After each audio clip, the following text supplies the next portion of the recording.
adult attention deficit hyperactivity disorder.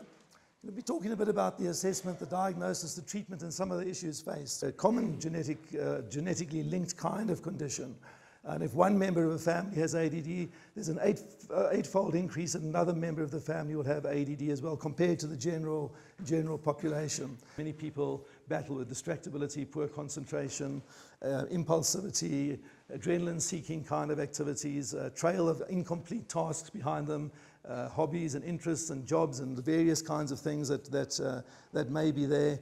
Sometimes problems with working within authority kind of bureaucratic kind of structures, high energy, seeing things that other people don't see, joining the dots that other people don't see.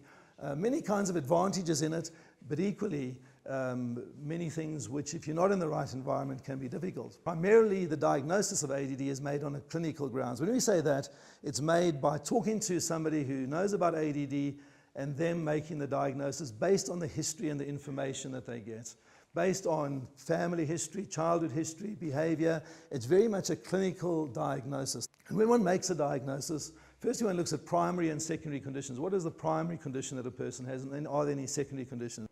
One can look at some of the treatment in terms of ADD. These are recommendations for children and adolescents, which comes out of the American Academy of Child and Adolescent Psychiatry in 2007. But they are relevant in terms of adults as well.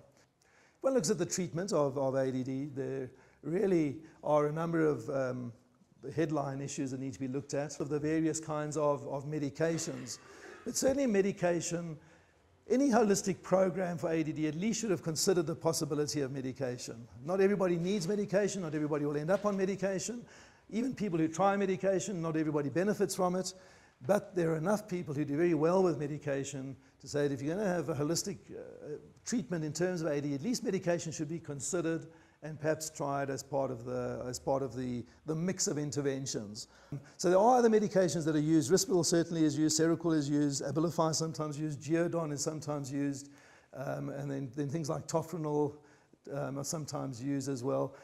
Given the right environment, the right circumstances, people with ADD really enrich the world. They enrich those around them. They add a lot of value to the world. They add a lot of quality to the world. They see things that other people don't see. They're willing to do things that other people don't do. Sometimes they're risk takers and we're willing to do that. They often do best when they're developing their own thing rather than being part of a bureaucracy or organization. But there's no doubt that many people with ADD do add a lot of value.